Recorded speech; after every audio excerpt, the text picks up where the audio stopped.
الحمد لله وكفى وسلام على عباده الذين اصطفى اما بعد. دو الفاظ ہیں حاضری اور حضوری. حاضری اور چیز ہے، حضوری اور چیز ہے.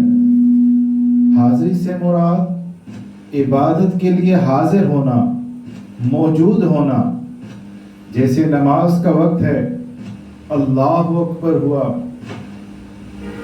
تو مسلمان مومن وضو کرتا ہے، مسجد میں آتا ہے اور نماز کے لیے حاضر ہوتا ہے.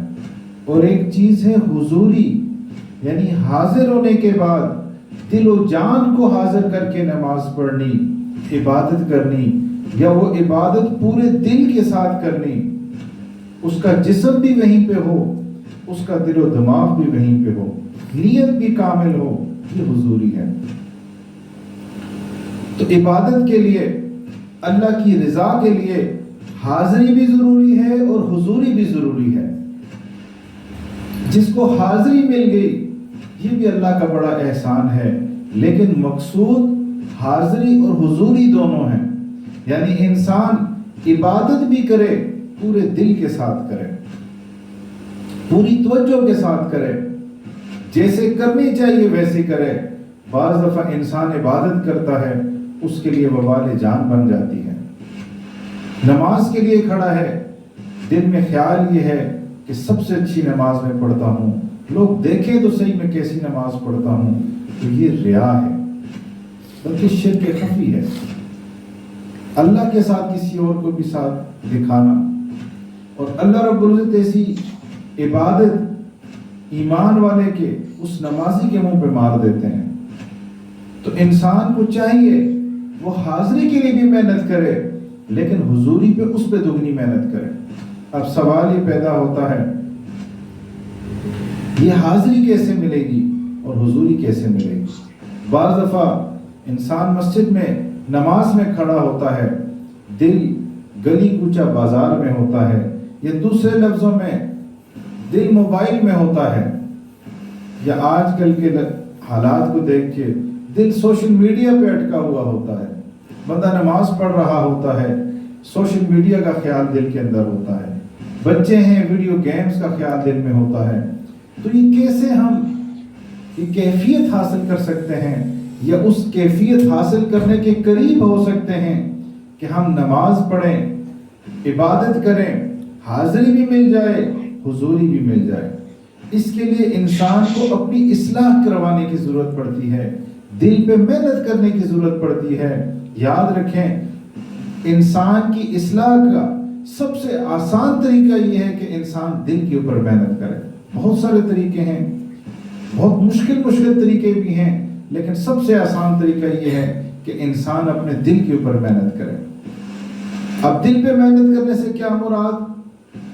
کہ انسان مشائخ کی خدمت میں حاضر ہو کے توبہ کے کلمات پڑھے، بیت کے کلمات پڑھے، پھر اس کے بعد جو اذکار بتائے جاتے ہیں اسی انداز میں وہ معمولات، وہ اذکار کرے. پھر اللہ رب العزت ایک وقت آتا ہے، یہ کیفیت عطا کر دیتے ہیں. جب بھی انسان کوئی کام کرتا ہے شروع میں تو وہ مبتدی ہوتا ہے، ابتدا کرنے والا ہوتا ہے. ہر کام کرنے سے جیسے شروع کرتا ہے انسان اتنا میچور نہیں ہوتا، لیکن پہلا قدم اٹھانا پڑتا ہے، پھر انسان منزل کی طرف آگے بڑھتا رہتا ہے. لیکن یہ ذکر کیسے کرنا ہے، دل پہ کیسی محنت کرنی ہے، یہ سیکھ کے چلنا پڑتا ہے. کب کون سا ذکر کرنا ہے، کس طرح ذکر کرنا ہے، کس جگہ پہ ذکر کرنا ہے، یہ مشائخ سے بندہ پوچھ کے چلتا ہے، ان کے رہنمائی میں آگے بڑھتا ہے. اب دیکھیں، معلومات سب کے پاس ہوتی ہیں. آج کل تو انٹرنیٹ کا دور ہے، اے آئی کا دور ہے. بیماری لکھیں وہ میڈیسن بتا دیتا ہے، لیکن ضروری نہیں کہ وہ میڈیسن کھائیں آپ کے لیے ٹھیک ہوگا، آپ ٹھیک ہو جائیں گے، یا ضروری نہیں کہ وہ آپ کے لیے فائدہ مند ہو. اب میڈیسن بھی ٹھیک ہے. وجہ یہ ہے کہ جو ڈاکٹر ہے، اسپیشلسٹ ہے، وہ آبزرو کر کے آپ کی باڈی کی کیفیت دیکھ کے